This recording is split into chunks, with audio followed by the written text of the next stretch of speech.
Hey guys, it's Liz Butterfield. I'm with the 2013 US All-Star team. I've been jumping for 20 years with the Kenyon kids in Maryland, and I'm really excited to bring you this week's Trick of the Week.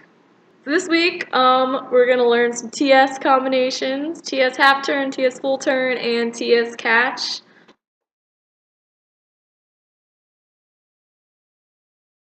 Couple things to keep in mind.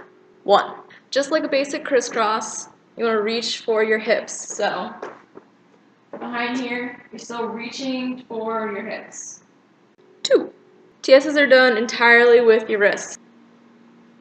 3. You want to make sure chest is up straight, everything's standing up straight. 4. Really important, the rope stays in the arc that it's going around you. Just like a side switch, but it starts coming around the body this way, it's going to be really hard for you to get around without it hitting your body and having the rope miss. So you really want to keep that same arc of the rope going right around your body like this. Let's jump rope. TS half turn is made up of 3 TSs total. 1 TS forward, 1 TS as you switch to the side, and 1 TS backward. Forward, side, backwards, open.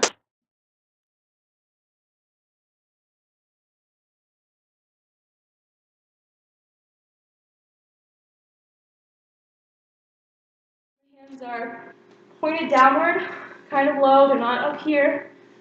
They're as low as they can be while keeping my hands as wide as possible. If they come up too much, it's not going to get under your feet. Another common error that people make with this trick is as they turn around, they arch or they lean forward.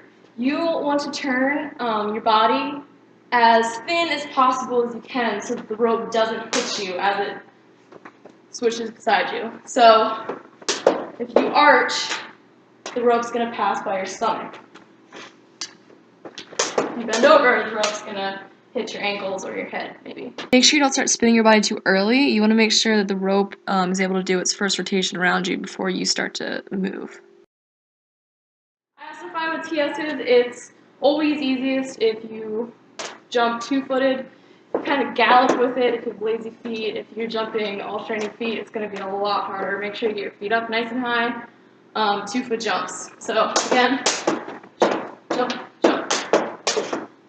You want to really make sure that you swish and keep the arc of the rope sideways and then backwards. Also, really important, make sure you jump the swish. It's 3 jumps. Even when you're not doing TSs, everything you do, this is jump rope. You don't ever want to stand. You know, if you're doing awesome manual upper awesome, no kind of stand, no. Jump, jump, jump, jump. Swishes look so much better when you're jumping. How much better does that look than that? Okay, so same thing with the TS. Jump through the entire thing. You don't want to just jump, stand, jump. Lastly, I also slide forward when I do this trick. If you turn to the right, you want to slide with your left foot so you can pivot.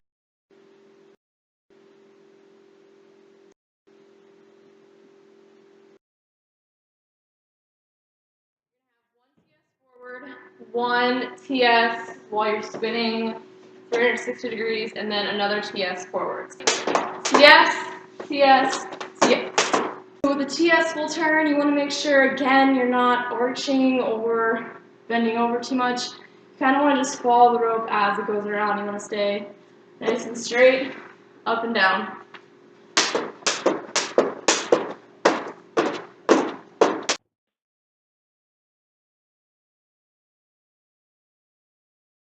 You have 1 full jump to spin, so don't try and rush it. 1, 2, 3, 4.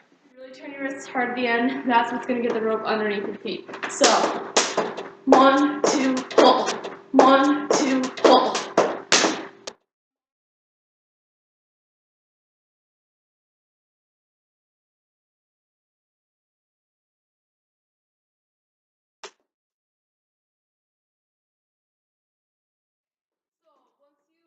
Gotten the TS half turn, the next thing you want to do is add the catch.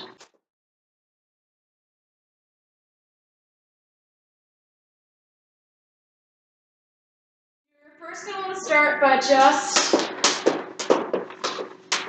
finding the rope with your foot and then stepping through. Once you start getting comfortable with that, then you can start kind of catching it in the air. You're going to want to start with baby catches.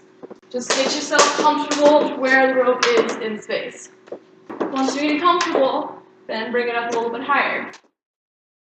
It took me a ton of repetitions just finding the rope and starting with catching on the ground before I even started to move up to catching it slightly off the ground. And then I did a ton of repetitions there, and then I caught it a little bit higher, did a ton of repetitions there, and then finally when I was getting really comfortable I was able to catch it pretty high off the ground, and still did a ton more repetitions there. If you're doing the baby catches, don't stop halfway. Don't just catch it and then stop and reset yourself. Get in the mind of jumping through the whole thing into the next transition. So jump out of it. You don't have to do a TS out of it. You can also just open your arms. Open.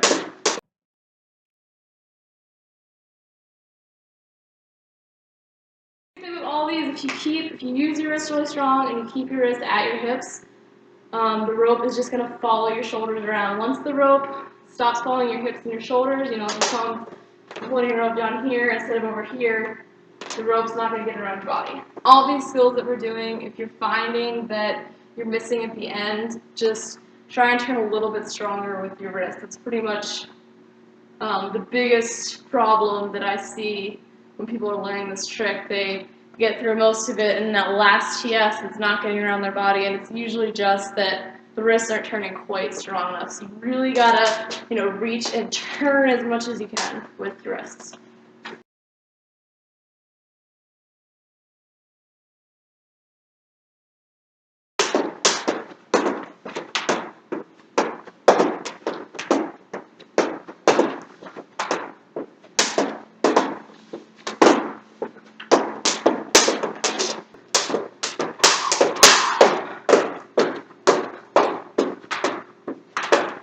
I think it'd be really sweet to start here, suicide right out of it with the rope still caught on your foot.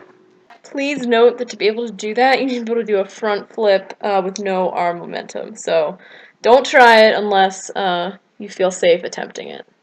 So I hope you guys learned some stuff today. I hope I was able to challenge you in some way, whether you're a beginner or whether you were kind of getting this combination pretty easily. Hope you find a way to build off this, make it harder, and challenge the rest of us. Thanks for supporting USA Jump Rope and the All-Star team, and I look forward to seeing you at the next Jump Rope event.